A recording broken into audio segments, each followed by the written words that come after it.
Assalamualaikum warahmatullahi wabarakatuh. Di sini kami kelompok 3 dengan anggota Nafiatul Fadilah, Sultan Yuwan Pratama Putra, Sabita Najla, dan saya sendiri Ukniatin Raftina.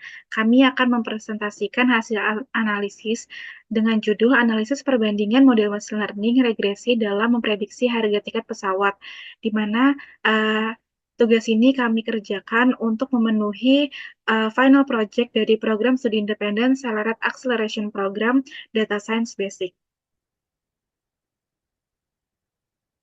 Untuk tahap pertama ini dijelaskan oleh rekan saya yaitu Sabita Najla. Table of content. Pertama, pendahuluan, kedua, dasar teori, ketiga, hasil dan pembahasan, keempat, penutup, dan kelima, kelompok kami. Pendahuluan atau belakang, industri penerbangan telah mengalami pertumbuhan yang signifikan dalam beberapa tahun terakhir dengan peningkatan jumlah penumpang dan permintaan tiket pesawat menurut data dari International Airport Transport Association. Permintaan penumpang global pada bulan April 2024 meningkat sebesar 11% dibandingkan dengan April 2023. Semua wilayah menunjukkan pertumbuhan yang kuat untuk pasar penumpang internasional. Maskapai di kawasan Asia Pasifik terus memimpin dengan peningkatan permintaan sebesar 32,1% dibandingkan tahun sebelumnya. Ini menandakan pentingnya mobilitas yang efisien dalam era globalisasi. Namun harga tiket pesawat seringkali berfluktuasi karena dipengaruhi oleh berbagai faktor membuat keputusan pembeli yang menjadi kompleks bagi konsumen. Proyek analisis penerbangan model machine learning agregasi dalam memprediksi harga tiket pesawat. Ini bertujuan untuk mengatasi tantangan tersebut dengan menganalisis dan mengembangkan model regresi machine learning. Untuk memprediksi harga tiket pesawat dengan memanfaatkan data historis dan fitur terkait, diharapkan model yang dikembangkan dapat membantu konsumen dalam merencanakan pembelian tiket dengan lebih ekonomis dan penyedia jasa penerbangan dalam merencanakan strategi harga yang lebih efektif. Dataset yang digunakan dalam penelitian proyek ini bersumber dari dataset sumber terbuka yang dikumpulkan oleh pemilik data dari website IsMyTrip. Kumpulan data tersebut berisi informasi tentang opsi pemesanan tiket penerbangan untuk perjalanan antara 6 kota metro teratas di India. Terdapat 11 fitur yang tersedia dalam kumpulan data tersebut meliputi airline, flight, source city, departure time, stops, arrival time, destination city, class, duration, days, left, and price. Metodologi penelitian. Adapun metode yang digunakan selama pengerjaan proyek ini antara lain sebagai berikut. Yang pertama, exploratory data analysis atau EDA. Dalam bidang ilmu data, exploratory data analysis (EDA) merupakan tahap penting dalam membedah cerita dari data. EDA menjadi proses yang melibatkan analisis awal untuk memahami struktur dan karakteristik data. Teknik EDAM termasuk statistik deskriptif univariat, bivariat, dan multivariat analis untuk menemukan pola dan anomali pada data. Kedua, encoding categorical data.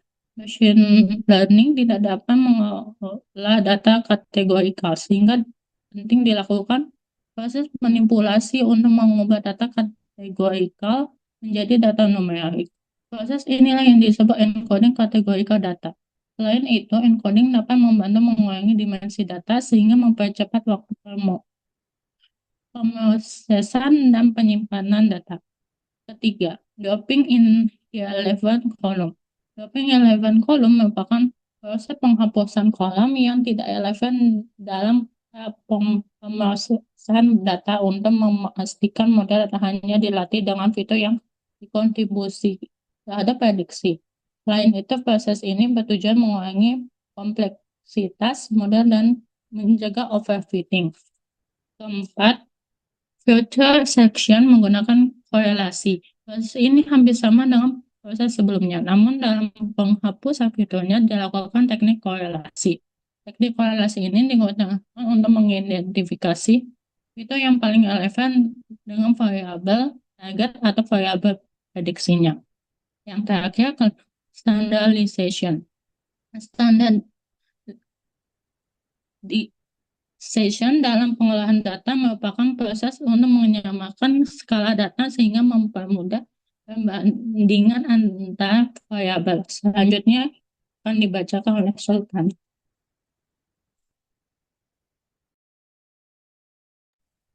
Lalu yang kedua yaitu dasar teori. Yang pertama, prediksi. Prediksi adalah ramalan atau perkiraan. Menurut Kamus Besar Bahasa Indonesia atau KBBI, prediksi adalah hasil dari kegiatan memprediksi, meramalkan, atau memperkirakan. Prediksi bisa berdasarkan metode ilmiah atau subjektif belaka. Yang kedua, machine learning. Machine learning adalah salah satu cabang dari artificial intelligence atau AI yang menggabungkan prinsip-prinsip ilmu komputer dan statistik untuk membuat model yang mencerminkan pola-pola dalam data. Yang ketiga ada algoritma regresi. Regresi adalah metode dalam statistika yang digunakan untuk menentukan hubungan sebab akibat antara variabel dependen dan variabel independen. Metode ini sering digunakan untuk mengukur kekuatan hubungan antara variabel-variabel tersebut, sehingga dapat digunakan untuk memprediksi keputusan atau nilai di masa depan. Selanjutnya akan dijelaskan oleh Tina.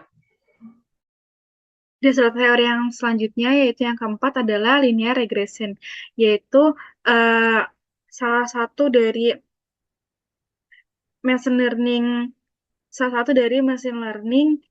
regresi di mana biasanya linear regression ini mengetahui pengaruh antara satu variabel atau beberapa variabel X terhadap satu buah variabel Y.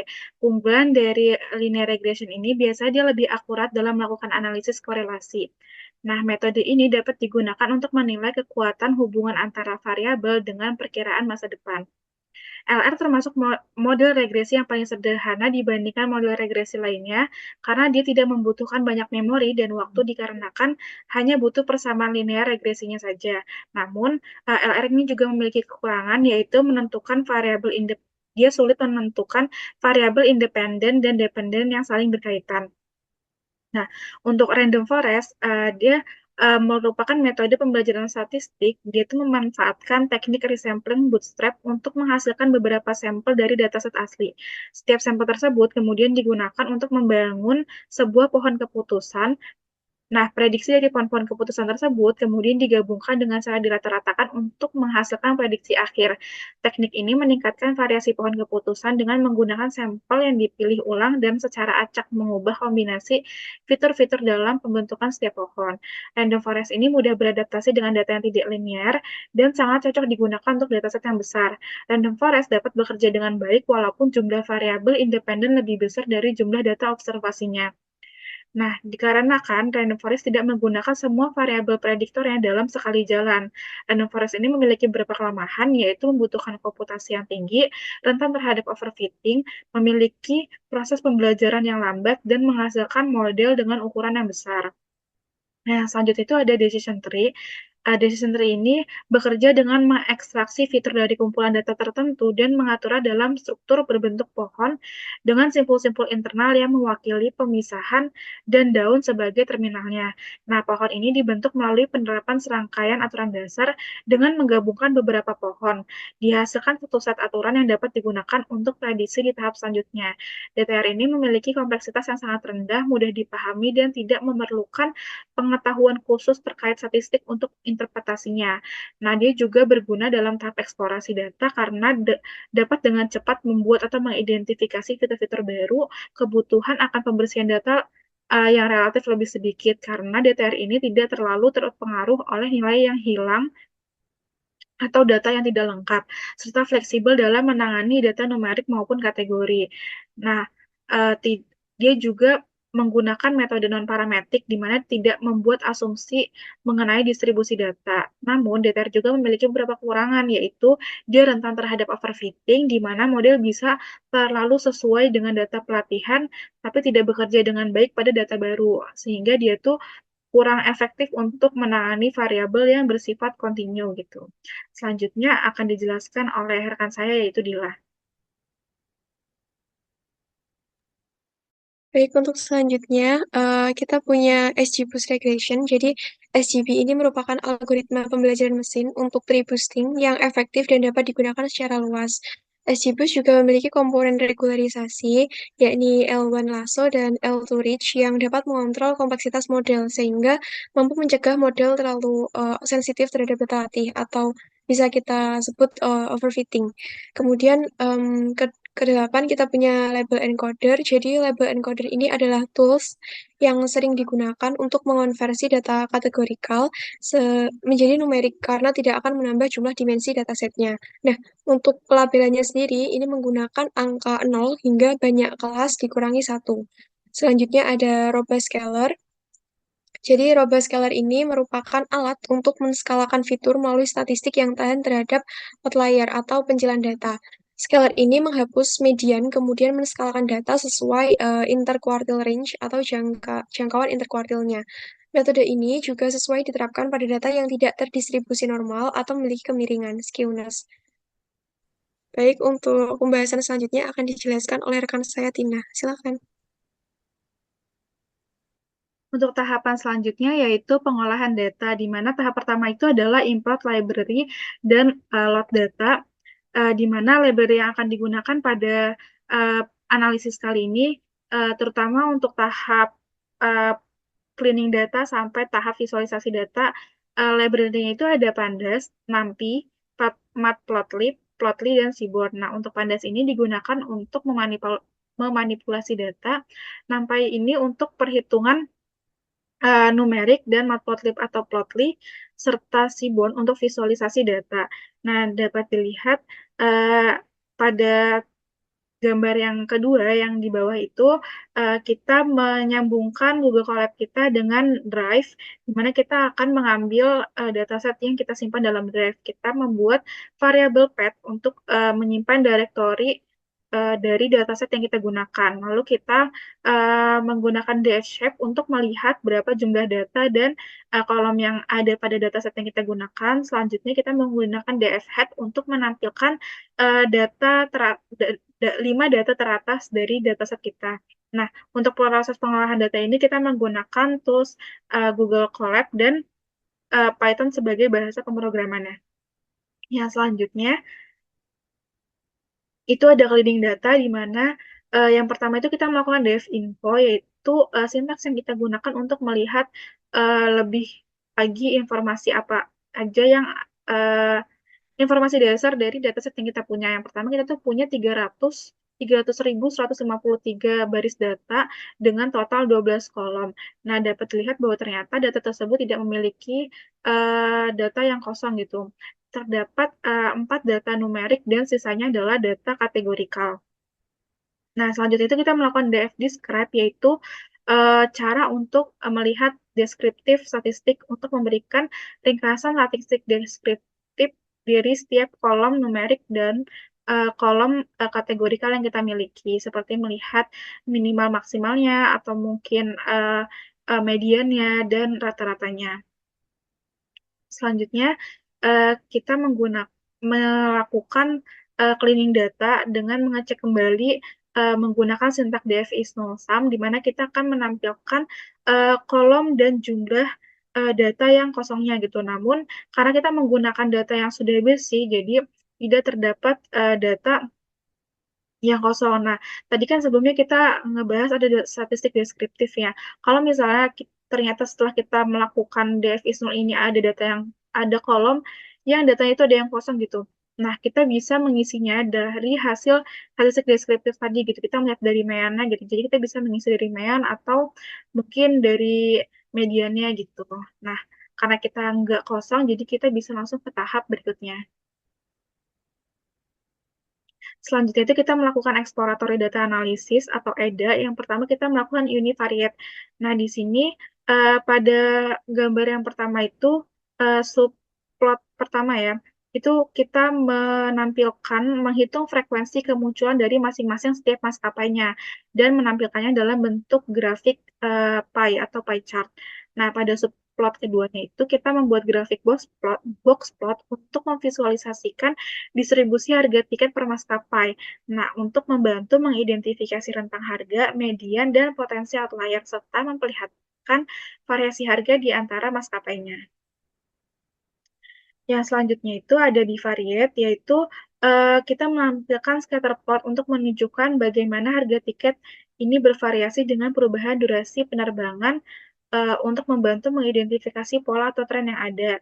Dapat dilihat bahwa ternyata price sama durasi ini tidak terlalu memiliki hubungan yang erat atau korelasi yang kuat dikarenakan walaupun durasinya tinggi, walaupun durasinya banyak, ternyata harga tiketnya nggak selalu paling tinggi gitu. Jadi price sama duration ini tidak memiliki korelasi yang kuat. Selanjutnya itu ada analisis multivariate di mana kita menggunakan line chart untuk melihat atau menampilkan visualisasi hubungan antara durasi penerbangan dengan harga tiket, namun dengan perbedaan kelas penerbangannya. Nah, dapat dilihat bahwa uh, kelas dengan bisnis yang kelas untuk kelas bisnis itu dia relatif memiliki harga yang tinggi gitu. Jadi walaupun uh, durasi durasi yang banyak, durasi yang tinggi dengan kelas bisnis itu harganya jauh lebih tinggi dibandingkan dengan yang ekonomi gitu. Nah, selanjutnya kita akan melakukan encoding kategorikal data. Jadi sebelum kita melakukan modeling ini, terutama kita menggunakan model regresi, kita tuh harus menggunakan data yang numerik gitu. Nah, tahap encoding yang akan dilakukan ini adalah label encoding, di mana label encoding ini teknik pengkodean data yang efisien untuk mengkonversi nilai kategori menjadi angka tanpa menambah kolom baru, sehingga menghindari peningkatan dimensi yang besar gitu. Seperti yang dapat dilihat hasilnya itu bahwa semua data menghasilkan menghasilkan data yang sudah bentuknya numerik semua gitu walaupun uh, range rentang dari angkanya itu atau skala dari angkanya itu masih ada yang besar dan ada yang kecil gitu. Namun semuanya sudah berbentuk angka sehingga bisa dilakukan untuk melakukan modeling. Nah, selanjutnya selain coding ini, kita lihat bahwa ternyata tadi tuh ada kolom unnamed dan kolom flight yang sebenarnya tidak perlu digunakan gitu, sehingga kita melakukan dropping irrelevant kolom agar dimensi datanya itu juga lebih kecil, menjadi lebih kecil, sehingga proses untuk mau pemodelingan nantinya tuh bisa lebih cepat gitu, sehingga kita melakukan atau dropping atau menghapus dua kolom yang tidak diperlukan dalam proses modeling ini. Selanjutnya itu ada standardization. Nah, sebelum melakukan standardization ini, kita melakukan pemisahan variabel X dan Y, yaitu dengan cara DF pop price, di mana kita memisahkan kolom price dari data frame dan menyimpannya sebagai variabel yang terpisah. Tujuannya adalah agar DF pop price variabel Y ini atau variabel price ini tidak ikut diskalakan atau di standardization. Nah, pada tahapan ini kita menggunakan robust scalar, di mana robust scalar ini itu tahan terhadap outlier. Jadi, kita menggunakan karena kita uh, khawatir akan data kita yang memiliki outlier, jadi kita menggunakan robust scalar agar hasil standarisasinya itu uh, bisa lebih seimbang, bisa lebih efektif karena robustnya ini membantu kita menghadapi si outlier tersebut gitu. Dapat dilihat bahwa rentang datanya yang semulanya uh, besar-besar kayak 5.000, ada yang berapa ribu gitu. Namun semua itu diubah menjadi data yang lebih skala yang lebih kecil gitu. Sehingga antar angka dari setiap antar data dari setiap kolom itu tidak memiliki skala yang jauh. Selanjutnya adalah tahapan model machine learning yang akan dijelaskan oleh Dila. Baik, untuk selanjutnya yakni proses pemodelan machine learning. Sebelum itu, sebelum dilakukan pemodelan harus kita lakukan splitting data terlebih dahulu, namun harus kita definisikan terlebih dahulu bahwa variabel X ini yang akan menjadi prediktor dalam proses pemodelan nanti. Nah, variabel X-nya ini nanti merupakan hasil dari penyekalaan yang sudah dilakukan menggunakan robust scalar tadi. Untuk Y-nya itu tadi, yang menjadi target adalah nilai price yang sebelumnya sudah di-pop. Nah, untuk pembagian data train dan data testnya sendiri itu kami menggunakan train test split yang kita pakai dari sklearn. Itu kita menggunakan parameter random state 42 yang mana akan membuat proses pembagian data ini menjadi lebih konsisten sehingga setiap kali dijalankan pembagian datanya akan tetap sama. Sedangkan untuk test size-nya kita menggunakan 0,33 sehingga dari keseluruhan data setnya itu nanti 33%-nya kita ambil sebagai data pengujian atau data tes, kemudian sisanya yakni 67% sebagai data latih atau data trainnya, seperti itu. Nah, oke, masuk ke pemodelannya teman-teman. Pertama, kita melakukan pemodelan linear regression. Jadi, sebelum melakukan proses trainingnya, kita import terlebih dahulu time dan linear regression-nya tentu saja. Nah, time ini sendiri itu nanti untuk proses pengukuran durasi dari masing-masing proses training dan testing kita nanti. Kemudian linear regression yang akan kita gunakan untuk pemodelan. Nah, pertama, kita definisikan dulu start time train-nya. Untuk memulai trainnya itu tercatat, untuk memulai waktu trainnya itu tercatat pukul berapa, seperti itu. Kemudian model LR-nya kita inisialisasi menggunakan linear regression. Kemudian kita modelkan model LR ini dengan memfitkan menggunakan data train atau data latihnya, yakni X train untuk prediktornya dan Y train sebagai targetnya, seperti itu. Nah, end time train-nya ini juga kita definisikan setelah pemodelannya selesai. Jadi, kita dapat melihat durasi dari training time LR-nya dengan cara mengurangi end time-nya dengan start time-nya, seperti itu. Selanjutnya, kita punya proses testing. Jadi, proses testing ini untuk menguji model yang sudah kita buat sebelumnya, ini model LR.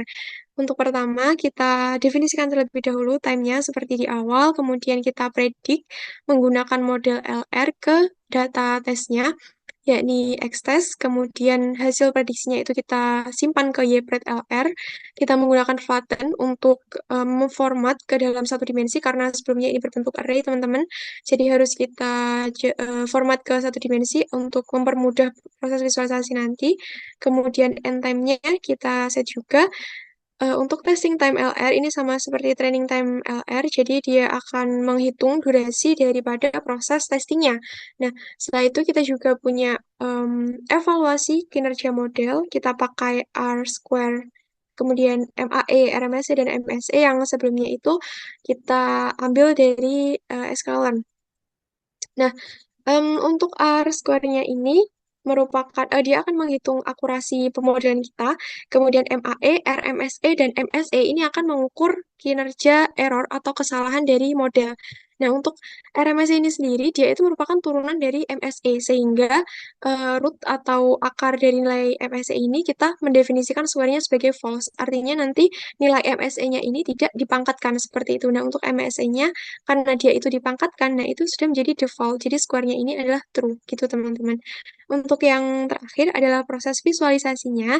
Jadi selain kita menghitung training, kemudian testing, terus kita lihat juga kinerja modelnya, kita harus memvisualisasikan untuk melihat bagaimana interpretasi dari pemodelan kita, teman-teman. Jadi kita menggunakan scatter plot untuk menginterpretasikan model kita, di mana sumbu X-nya ini adalah actual value atau Y tesnya, kemudian sumbu Y-nya ini adalah Y pred atau nilai yang hasil prediksi kita. Nah, jadi dari visualisasi ini kita temukan bahwa titik-titik biru ini menunjukkan data individu, kemudian garis merahnya ini menunjukkan diagonal yang menandakan di mana nilai prediksi akan sempurna sesuai dengan nilai aktualnya. Nah, semakin dekat titik-titik biru ini ke garis merah, maka semakin akurat prediksinya. Nah, dari plot yang kita lihat ini teman-teman, konsentrasi titik-titiknya itu di sekitar dan di bawah garis merah pada rentang nilai yang lebih rendah.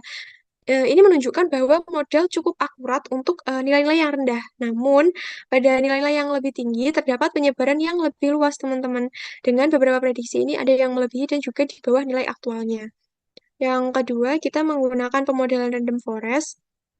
Sama seperti sebelumnya, kita mengimpor time, kemudian untuk pemodelannya kita menggunakan ensemble, kelasnya random forest regressor, terus kita lakukan proses training, kita simpan di model RF, nah kemudian kita lakukan prediksi testingnya dari model RF, kita predik X-test-nya. Untuk yang proses prediksi random forest ini, kita tidak menggunakan fungsi flatten, teman-teman, karena si random forest ini dia tersusun dari decision tree, jadi hasilnya itu sudah secara vertikal tersusunnya, hasil prediksinya, sehingga tidak perlu kita konversi ke satu dimensi.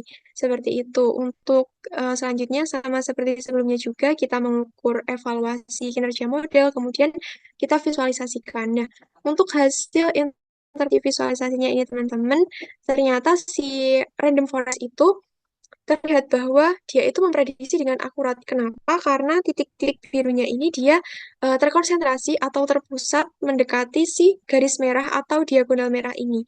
Gitu. Nah, selanjutnya untuk pemodelan decision tree. Untuk pemodelan decision tree regressor, ini kita juga mengimport time, kemudian mengimpor decision tree regressor dari tree, escalon tree, kemudian kita lakukan proses training menggunakan model decision tree regressor, kemudian kita lakukan testing, kita lakukan juga evaluasi kinerja model, sama menggunakan R-square, RMAE, RMSE, MSE, kemudian kita visualisasikan juga hasilnya. Nah, untuk hasilnya sendiri ini, teman-teman, si model DTR ini dia memprediksi dengan akurat juga teman-teman karena titik-titik birunya ini banyak juga yang berkumpul di garis merah. Tapi meskipun dia ini cukup akurat teman-teman, tapi masih banyak juga nilai titik-titik biru ini yang letaknya itu menyebar dari si garis merahnya. Selanjutnya yang terakhir pemodelannya itu kita menggunakan SGBoost regression. Jadi untuk SGBoost regression kita import time-nya juga. Untuk pemodelannya kita import SGBoost, kemudian kita lakukan proses training, kita fitkan ke X-train sama Y-train-nya. Kemudian kita prediksi menggunakan predict S-test, kemudian kita evaluasi kinerjanya. Setelah itu kita visualisasikan pakai scatter plot. Nah, untuk hasil visualisasinya ini, si SGB dia memprediksi dengan akurat karena titik-titiknya juga dekat atau berkumpul di sekitar garis merah. Tapi meskipun banyak yang dekat dengan garis merah, titik-titiknya itu juga masih ada yang terlihat menyebar seperti itu. Kemudian untuk evaluasinya, teman-teman, karena kita ingin melihat apakah modelnya overfitting atau tidak, maka terlebih dahulu kita lakukan kita lihat akurasi dari proses prediksi menggunakan data latihnya. Jadi kita pengen melihat nih proses trainingnya itu akurasinya berapa kayak gitu. Nah, dari model yang sudah kita bangun di awal tadi, itu kita lakukan predik menggunakan data train untuk LR, berarti kita menggunakan model RR, kemudian untuk RF kita pakai model F, dan seterusnya. Nah, untuk hasilnya ini masing-masing kita simpan ke dalam kolom proses sama R-square-nya. Jadi untuk kolom proses yang item training LR itu berapa nilainya, kita ambil untuk akurasi trainingnya itu berapa, kemudian untuk akurasi testingnya itu berapa dari yang R-square itu. Nah, kita simpan pakai data frame untuk variabel R-square differ. Nah, selanjutnya,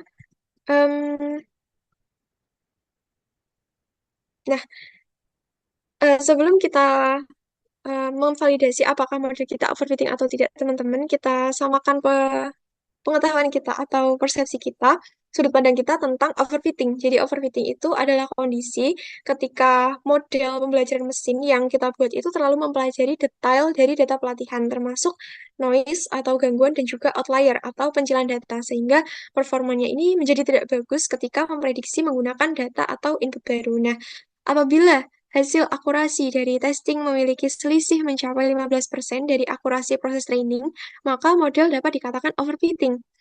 Sedangkan berdasarkan bar chart perbandingan akurasi masing-masing model saat melakukan proses training dan testing, yang sudah kita lakukan sebelumnya, teman-teman, yang sudah kita simpan ke dalam variabel R-square diver tadi itu. Nah, ternyata model yang kita hasilkan, baik itu dari algoritma LR, RF, DTR, maupun SGB itu ternyata tidak mengalami overfitting. Karena bisa dilihat di sini teman-teman, untuk training LR-nya dia 90, terus testingnya juga 90 ya. Mungkin masih ada beberapa yang selisih, namun itu tipis teman-teman, kayak 99 ke 98, terus 99 ke 97, kayak gitu. Nah, jadi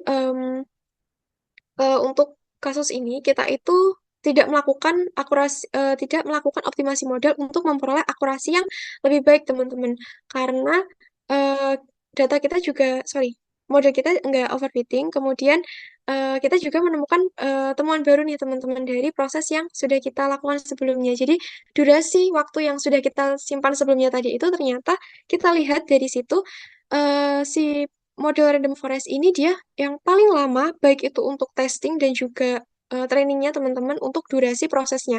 Jadi untuk trainingnya itu dia ada 84 menit, 84 detik maksud saya. Kemudian untuk testingnya itu ada 4 detik. Nah, sehingga untuk meningkatkan kecepatan proses training dan testing dari algoritma LRF ini, kita lakukan proses seleksi fitur di pra pemrosesan datanya. Nah, untuk seleksi fitur itu sendiri, kita menyeleksi prediktor-prediktor yang memiliki nilai korelasi lemah atau bahkan tidak berkorelasi sama sekali dengan variabel target.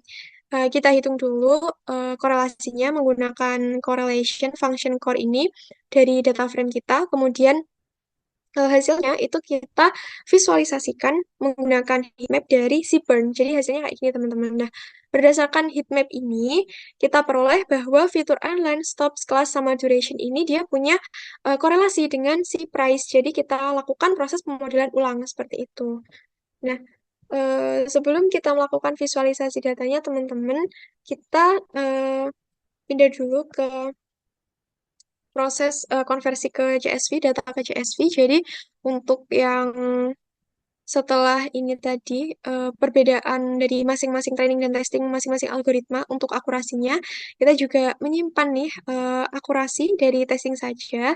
Kita definisikan terlebih dahulu variabelnya, ada R-square testing, di mana dia punya kolom algoritma sama R-square score. Jadi yang sudah kita hitung di awal waktu kita pemodelan R-square untuk LR, RF, DTR, dan SGB saat proses testingnya itu, kita ambil datanya, kemudian kita masukkan ke kolom R-square score, sorry. Kemudian untuk algoritmanya ada ya LR, RF, dan seterusnya. Kemudian kita simpan juga time processing-nya untuk masing-masing algoritma, baik itu untuk proses training maupun testingnya, kita simpan ke dalam data frame time processing. Kemudian selanjutnya untuk, nah ini konversi ke matriks CSV-nya. Kita definisikan terlebih dahulu path hasilnya, jadi kita eh, definisikan directory untuk menyimpan hasil data CSV-nya. Kami pakai results, kemudian untuk yang ini untuk menyimpan DF evaluasi, jadi ini menyimpan masing-masing metrik kinerja dari si model, baik itu LR, random forest, decision tree, SGB, berikut dengan R-square, MAR, MSE, dan MSE-nya, teman-teman. Jadi ini hasil RR ini adalah baris yang kita buat, kemudian kita simpan ke dalam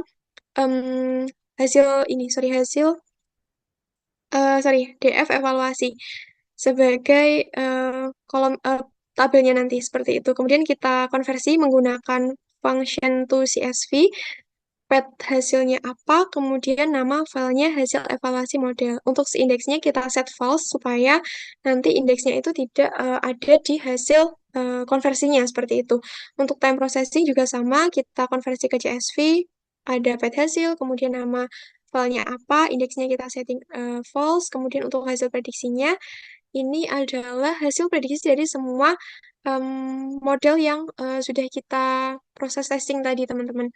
Jadi, untuk hasil prediksi ini, si predik LR dia akan nyimpen data prediksi dari LR, kemudian RF juga sama, dan seterusnya. Jadi untuk hasilnya itu nanti kita gabungkan menggunakan concat di dalam variabel DF hasil prediksi. Nah, jadi X-test ini adalah airline, variabelnya sampai deslive, kemudian Y-test adalah price atau nilai target yang aktual itu, yang sebenarnya, nilai sebenarnya.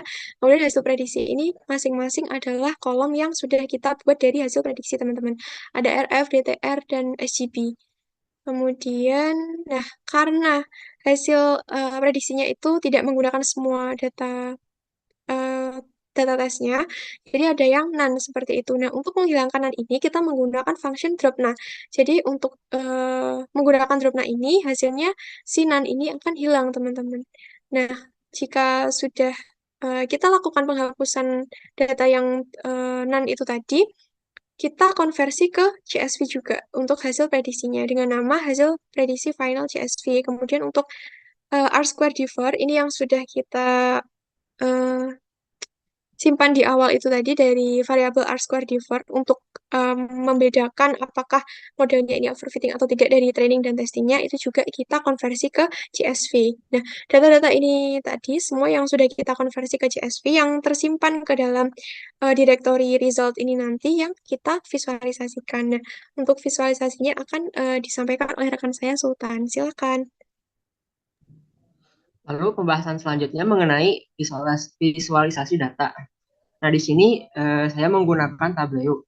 Nah, di sini kami membuat 3 dashboard. Yang pertama yaitu dashboard flag information. Sumber datanya yaitu clean dataset, data yang awal. Nah, dashboard ini tuh bertujuan untuk memberitahu kepada orang-orang umum mengenai informasi penerbangan mulai dari harga tiket berdasarkan kelas dan maskapai hingga waktu kedatangan dan keberangkatan.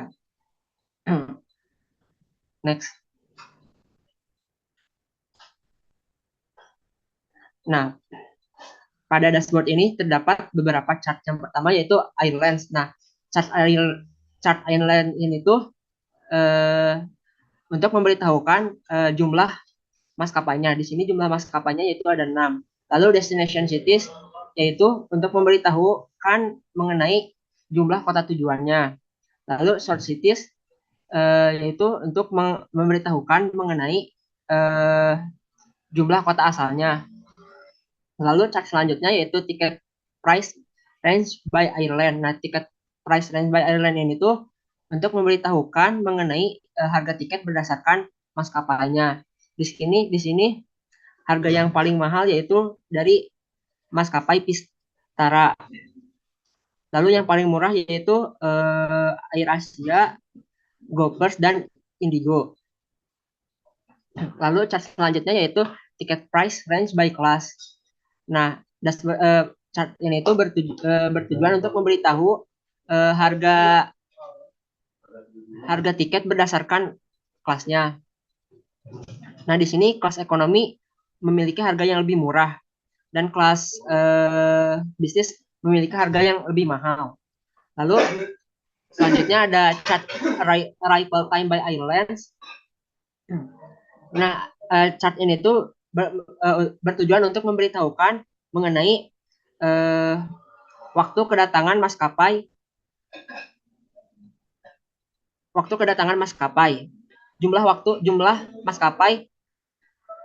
kedatangan maskapai berdasarkan waktu. Nah, di sini yang paling banyak tuh di malam hari dan yang paling rendah tuh di larut malam. Lalu departure time by airlines di sini tuh untuk memberitahukan mengenai informasi keberangkatan maskapai berdasarkan waktunya. Di sini yang paling banyak tuh di pagi hari dan yang paling sedikit tuh di larut malam. Lalu chart selanjutnya yaitu ada ticket price by days left until departure. Di sini memberitahukan mengenai harga tiket sebelum keberangkatan. Pada chart ini tuh rata-rata kebanyakan semakin dekat dengan hari keberangkatan, harga tiketnya semakin mahal. Next. Lalu dashboard yang kedua yaitu model performance by unselected. Nah, di sini menggunakan data hasil evaluasi model, R-square deeper, dan time processing. Next. Nah, di sini terdapat 5 chart. Yang pertama yaitu akurasi based on RMSE, yaitu untuk menginformasikan akurasi berdasarkan nilai RMSE-nya. Di sini nilai RMSE yang paling rendah yaitu pada model random forest regression. Lalu pada akurasi based on R-square ini tuh untuk memberitahukan nilai akurasi berdasarkan nilai R-square-nya. Di sini yang paling besar tuh yaitu random forest regression.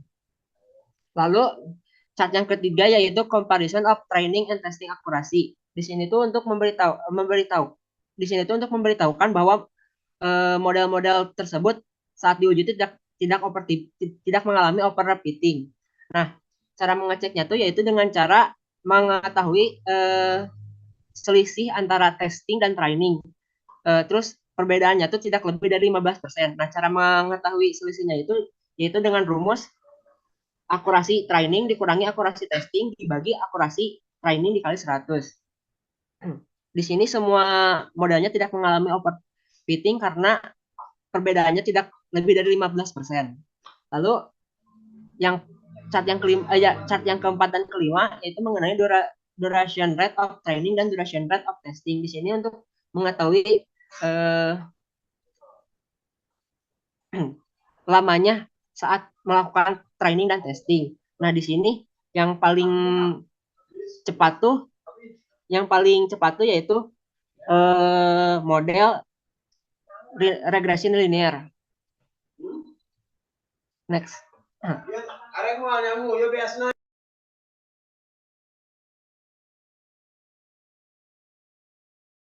Model performance by unselected.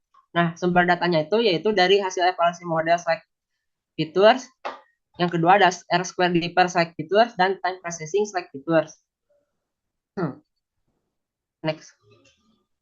Nah, pada dashboard ini tuh terdapat 5 chart. Yang pertama yaitu akurasi based on RMSE, ya sama seperti dashboard sebelumnya, yaitu mengenai nilai akurasi berdasarkan nilai RMS-nya. Di sini nilai yang paling rendahnya itu yaitu random forest regression.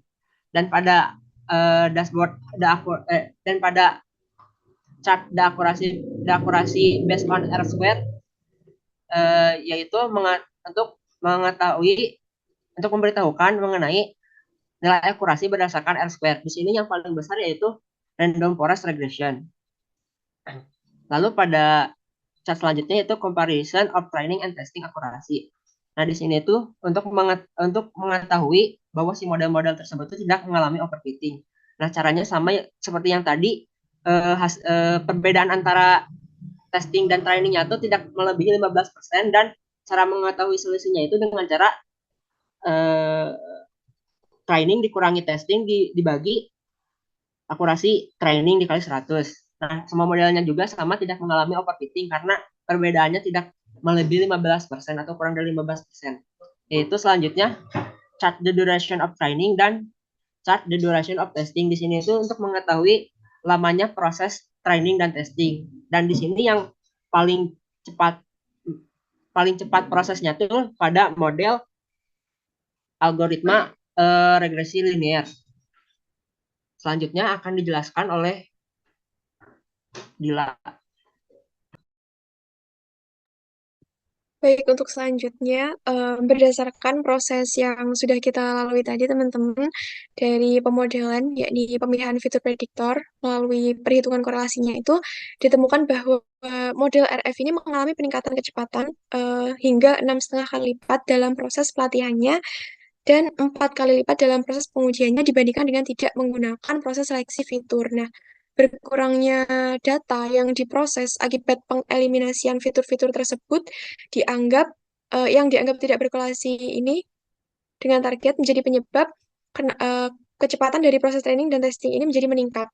Nah, bisa kita lihat teman-teman peningkatannya dari yang sebelumnya untuk si model random forest ini 84 detik, yang sebelumnya itu tadi menjadi 13 detik, kemudian untuk yang testingnya itu yang semula 4 detik menjadi 1 detik, seperti itu. Nah, meskipun kecepatan proses pelatihan dan pengujiannya ini meningkat, ternyata akurasi model yang dihasilkan melalui proses seleksi fitur ini menjadi menurun, teman-teman. Nah, hal tersebut itu karena adanya korelasi parsial antara atributnya. Kita lihat teman-teman dari yang gelap ini tadi, ini adalah akurasi yang menggunakan semua fitur, kemudian yang terang ini adalah akurasi untuk proses yang menggunakan seleksi fitur. Nah, untuk yang menggunakan semua fitur ini, dia itu untuk LR-nya 90, kemudian ternyata dia menurun menjadi 89, yang RF pun 98 menjadi 94, 97 jadi 94, dan 97 jadi 94. Jadi, ada penurunan untuk semua algoritmanya, teman-teman. Nah, korelasi parsial itu sendiri, ini misalnya pada proses perhitungan korelasi antara fitur yang ditampilkan dalam heatmap tadi itu menunjukkan adanya korelasi antara fitur source city sama destination city. Jadi, kedua fitur ini itu memiliki informasi yang saling melengkapi, yang penting untuk memprediksi harga tiket. Namun, secara individual, keduanya itu tidak menunjukkan adanya korelasi dengan harga tiket sebagai targetnya. Sehingga kombinasi dari keduanya mempengaruhi target atau nilai harga tiketnya itu. Nah, oleh karena itu, eliminasi kedua fitur tersebut secara tidak langsung berdampak pada eh, akurasi model yang menjadi menurun karena seharusnya ada data penting yang dipelajari oleh model. Oke, nah apabila dibandingkan secara menyeluruh, teman-teman, pemodelan tanpa seleksi fitur ini menjadi pertimbangan utama kami karena meskipun terdapat kelemahan dalam kecepatan prosesnya, tetapi akurasi yang dihasilkan ini lebih baik. Nah, berdasarkan data nilai RMSE yang dihasilkan dalam pemodelan tanpa seleksi fitur, model RF ini memiliki kesalahan paling rendah dibandingkan dengan ketiga model lainnya. Sehingga akurasi yang dihasilkan pun menjadi lebih tinggi dibandingkan ketiganya. Nah, ini teman-teman, RF itu untuk RMSE-nya dia ada di 2800-an, untuk R-square-nya dia ada di 98. Teman-temannya ada di 97 dan 90, teman-teman. Jadi melalui penelitian ini, kami mengusulkan metode random forest ini sebagai alternatif pertama untuk melakukan prediksi harga tiket pesawat menurut studi kasus yang kita pelajari. Nah, meskipun kecepatan proses pelatihan dan pengujiannya ini belum begitu baik, tapi prediksi yang dihasilkan oleh random forest ini lebih akurat, teman-teman. Dari grafik perbandingan durasi proses dengan grafik perbandingan akurasi model yang sebelumnya kita tampilkan bar chart-nya itu juga menunjukkan bahwa model yang melakukan proses training dan testing dengan durasi yang tidak singkat ya teman-teman, kayak SGP, kemudian DTR, apalagi si RF ini, dia itu cenderung menghasilkan akurasi yang lebih tinggi dan juga pastinya menjadi minim kesalahan.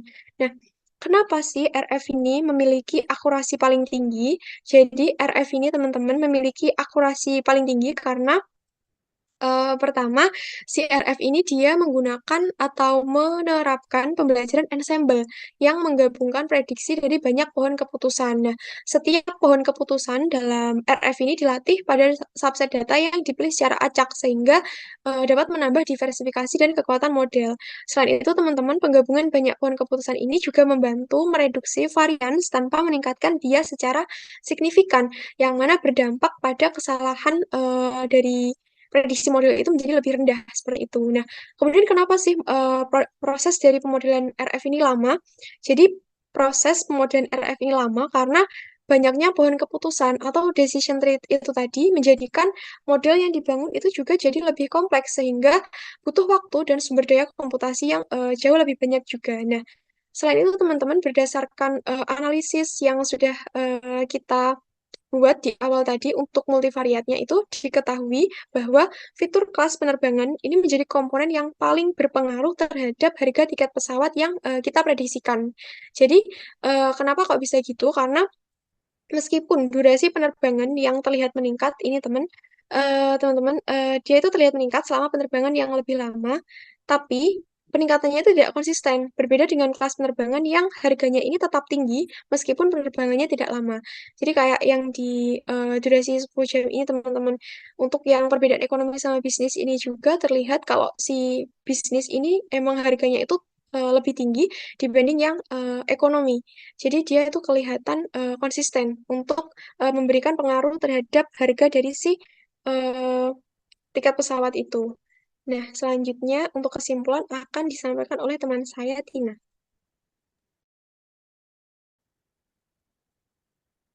Berdasarkan penelitian dan analisis yang telah dilakukan, dapat disimpulkan bahwa pemilihan model mesin learning yang tepat sangat krusial dalam prediksi harga tiket pesawat.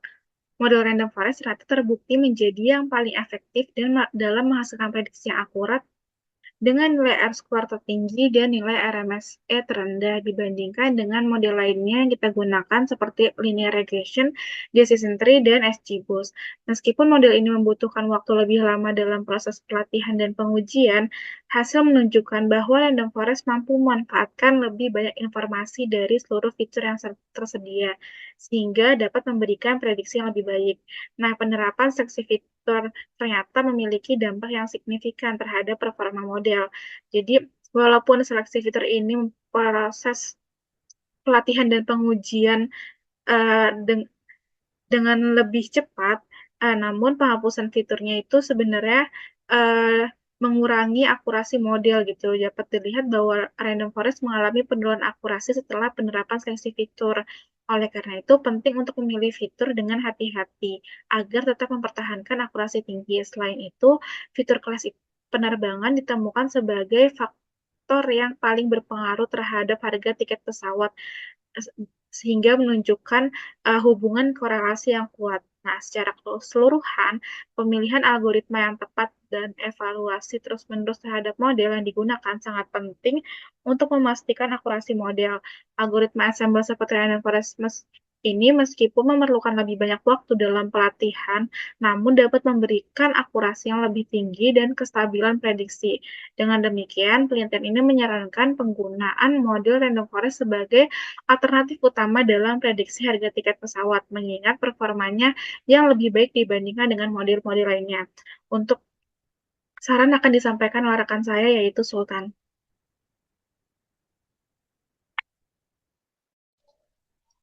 Lalu yang terakhir yaitu saran. Yang pertama, peningkatan kualitas data. Disarankan agar data yang digunakan lebih beragam dan mencakup lebih banyak variabel yang berpengaruh terhadap tiket pesawat.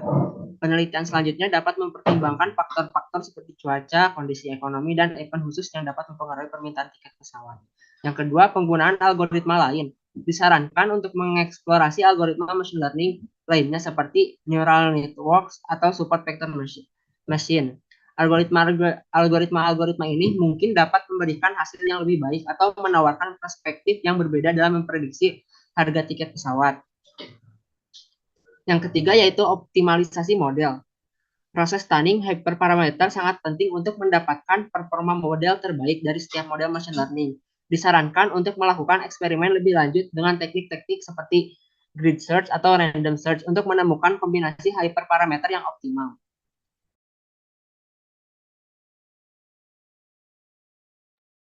Berikut adalah anggota dari kelompok kami yang berkontribusi untuk menyelesaikan analisis data mengenai prediksi dari harga tiket pesawat dengan menggunakan model machine learning regresi. Sekian dari kelompok kami. Atas perhatiannya kami ucapkan terima kasih banyak. Dan kami mohon maaf apabila banyak kesalahan dalam penggunaan kata atau penjelasan yang kami sampaikan. Sekian dari kami. Wassalamualaikum warahmatullahi wabarakatuh.